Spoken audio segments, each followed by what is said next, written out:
بسم اللہ الرحمن الرحیم۔ ہجرت نبوی، اس وائس کو سننے سے پہلے ایک بار درود شریف کا ورد کر لیا جائے، اس کے بعد اس پورے واقعے کو سنا جائے۔ حضور اکرم صلی اللہ علیہ وآلہ وسلم کا مکہ سے ہجرت کر کے مدینہ چلے جانا تاریخ اسلام کا اہم ترین واقعہ ہے۔ ہجرت نبوی صلی اللہ علیہ وآلہ وسلم کے بعد اسلام کمزوری اور ضعف کے دور سے نکل کر قوت اور طاقت کے دور میں شامل ہو گیا تھا۔ اب ریاست بھی اس کی اپنی تھی۔ نبی اکرم صلی اللہ علیہ وآلہ وسلم کو اللہ کی طرف سے اطلاع دی گئی تھی کہ ہجرت کے بعد اسلام کا مرکز مدینہ بنے گا اور اسلام کے لیے پوری دنیا سے لڑ جانے کا عزم اہل مدینہ کی طرف سے ظاہر ہوگا۔ یثرب کو اسلامی ریاست کا دارالخلافہ ہونے کا شرف حاصل ہوگا، یعنی کہ یثرب اسلامی ریاست کا کیپٹل بنے گا، اور مدینہ النبی بننا بھی اسی کی قسمت میں لکھا تھا، یعنی یثرب ہی وہ علاقہ تھا جسے بعد میں مدینہ النبی کے نام سے جانا گیا، یعنی کہ نبی کا شہر، نبی کی جگہ۔ صحیح مسلم جلد اول حدیث نمبر 116 میں حضرت طفیل بن عمر روسی کے بارے میں بیان کیا گیا ہے کہ انہوں نے حضرت صلی اللہ علیہ وآلہ وسلم کو اپنے ہاں آنے کی دعوت دی تھی۔ ان کے پاس ایک محفوظ قلعہ تھا، مگر حضرت صلی اللہ علیہ وآلہ وسلم نے اس جانب ہجرت کرنے کے بجائے مدینہ کی طرف سفر فرمایا۔ حضور اکرم صلی اللہ علیہ وآلہ وسلم کو خواب میں آپ کا مقام ہجرت دکھایا گیا تھا، جو بڑا سرسبز اور شاداب تھا۔ اس کے بارے میں خیال تھا کہ یہ یمامہ ہوگا، مگر خالق کے اللہ تعالیٰ و پروردگار نے مدینہ کو منتخب کیا تھا۔ امام بخاری نے ہجرت النبی صلی اللہ علیہ وآلہ وسلم کے باب میں اس موضوع پر کئی احادیث لکھی ہیں۔ ٹاپک نمبر 2، اہل یثرب کا قبول اسلام اور بیعت عقبہ۔ مدینہ کے لوگوں نے حضرت صلی اللہ علیہ وآلہ وسلم سے موسم حج میں اسلام کی دعوت سنی اور وہ مسلمان ہو گئے۔ انہوں نے حضور صلی اللہ علیہ وآلہ وسلم سے 2 مرتبہ مکے میں بیعت کی۔ پہلی بیعت 11 نبوی میں ہوئی اور دوسری بیعت 12 نبوی میں۔ یہ بیعت دونوں مرتبہ مکہ معظمہ کے ایک معروف گھاٹی کے قریب ہوئی تھی، اس لیے اسے بیعت عقبہ اولیٰ اور بیعت عقبہ ثانیہ کہا جاتا ہے۔ اولیٰ کا مطلب پہلی اور ثانیہ کا مطلب دوسری۔ علامہ شبلی نے سیرت النبی جلد اول میں وضاحت کی ہے کہ ان بیعتوں سے پہلے 6 یا 8 آدمی مسلمان ہو چکے تھے۔ انہوں نے یثرب کے ان 6 آدمیوں کے نام بھی لکھے ہیں۔ بیعت عقبہ اولیٰ میں 12 آدمی حاضر ہوئے، جبکہ بیعت عقبہ ثانیہ میں 73 اور بعض روایت کے مطابق 75 آدمی شریک تھے۔ بیعت عقبہ ثانیہ کے موقع پر اہل یثرب نے حضرت صلی اللہ علیہ وآلہ وسلم کو اپنے ہاں آنے کی دعوت دی۔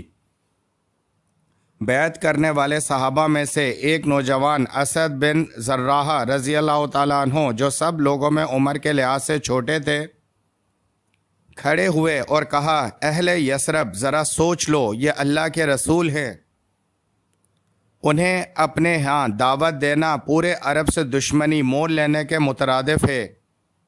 اگر اس راہ میں اپنے بچوں کو قتل کرانے کی ہمت ہو تو ان کا ہاتھ پکڑو اور اس کے جواب میں اللہ سے اجر کی امید رکھو، اور اگر تمہیں اپنی جانیں عزیز ہیں تو اس وقت عذر کر دو، کیونکہ اس وقت کا عذر اللہ کے نزدیک زیادہ قابل قبول ہے۔ حضرت عباس بن عبادہ رضی اللہ تعالیٰ عنہ نے بھی کم و بیش یہی بات کہی اور اپنے ساتھیوں کو آنے والی مشکلات کو یاد دلا کر عزمیت کا راستہ اختیار کرنے کی تلقین کی۔ ان دونوں عقل مند ارکان وفد کی باتوں پر تمام وفد نے یک زبان کہا، ہم آپ صلی اللہ علیہ وآلہ وسلم کو دعوت دیتے ہیں کہ آپ صلی اللہ علیہ وآلہ وسلم ہمارے یہاں تشریف لائیں۔ ہم اپنے مال و دولت کی تباہی اور اپنے سرداروں کی ہلاکت کا خطرہ مول لیں گے، مگر آپ صلی اللہ علیہ وآلہ وسلم کا ساتھ نہیں چھوڑیں گے۔ یعنی کہ یہ وہ معاہدہ ہوا کہ اگر نبی مہربان صلی اللہ علیہ وآلہ وسلم کو محفوظ مقام دینا ہے تو یہ جان رکھیں کہ ان کے اوپر قتل، ان کے بچوں کو قتل کیا جا سکتا ہے، ان کے اوپر آزمائشیں آ سکتی ہیں۔ اگلا ٹاپک، قتل کی سازش۔ اہل یثرب کی دعوت کے بعد حضور اکرم صلی اللہ علیہ وآلہ وسلم نے یثرب کی طرف ہجرت کر جانے کا فیصلہ فرما لیا۔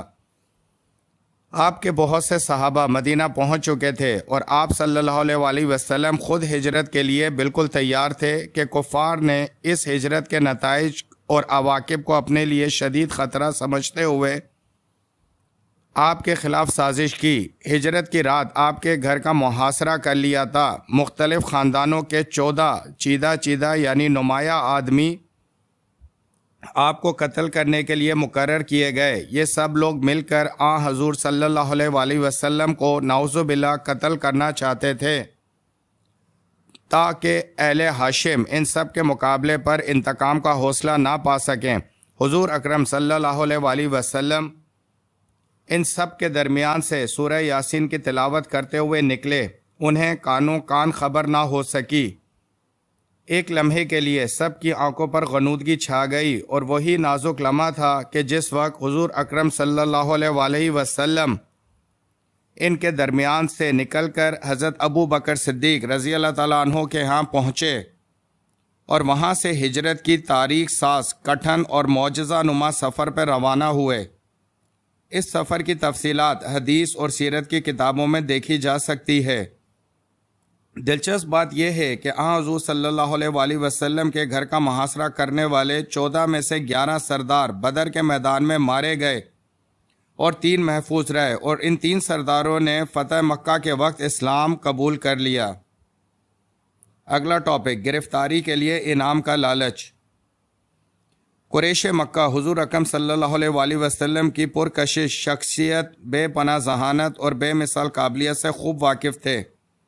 انہیں معلوم تھا کہ حضور صلی اللہ علیہ وآلہ وسلم کا مکے سے مدینہ ہجرت کر جانا یہ معنی رکھتا ہے کہ اب مدینہ میں ایک ایسی ریاست کی بنیاد پڑ جائے گی جو مکے کے لیے مستقل چیلنج ہوگی۔ چنانچہ انہوں نے حضور اکرم صلی اللہ علیہ وآلہ وسلم کو گرفتار کرنے کے لیے لوگوں کو بھاری انعام کا لالچ دیا، مگر حضرت صلی اللہ علیہ وآلہ وسلم اللہ کی نصرت اور تائید کے سائے میں بخیریت مدینہ پہنچ گئے۔ اگلا ٹاپک، قریش کی دھمکیاں اور منافقین کا شر۔ حضور اکرم صلی اللہ علیہ وآلہ وسلم کے مدینہ پہنچ جانے سے قریش کو اپنی یمن اور شام کی تجارتی شارع خطرے میں نظر آنے لگی۔ انہوں نے خزرج کے سردار عبداللہ بن ابی کو خط لکھا جن کا مضمون یہ تھا کہ تم لوگوں نے ہمارے دشمن کو اپنے ہاں پناہ دی ہے، اس لیے ہم قسم کھاتے ہیں کہ یا تو تم اسے اپنے یہاں سے نکال دو یا پھر ہمارے حملہ آوروں کا انتظار کرو جو عنقریب تمہارے مردوں کو قتل کر دیں گے اور تمہاری عورتوں کو لونڈیاں بنا لیں گے۔ عبداللہ بن ابی جو رئیس المنافقین تھا وہ اس خط سے پہلے بھی آمادہ شر تھا، یعنی شر کے لیے آمادہ تھا، کیونکہ حضور صلی اللہ علیہ وآلہ وسلم کی آمد سے قبل اوس اور خزرج کی بادشاہت کا منصوبہ خاک میں مل گیا۔ قریش کے خط کے بعد اس نے شرارت کرنا چاہی، مگر اوس اور خزرج کے مخلص مسلمانوں کی اسلام دوستی اور حضور صلی اللہ علیہ وسلم کی فراست اور عقل مندی نے اس کی چالوں کو ناکام بنا دیا۔ یہ تھا آج تک کا لیکچر۔ اس سے ہمیں یہ اندازہ ہو گیا کہ جو ٹاپک آج ہم نے اسٹڈی کیا وہ ہمیں سمجھ آ گئے۔ اس ویڈیو کو شیئر کریں اور نیکسٹ ٹاپک کا انتظار کریں۔ Thank you very much.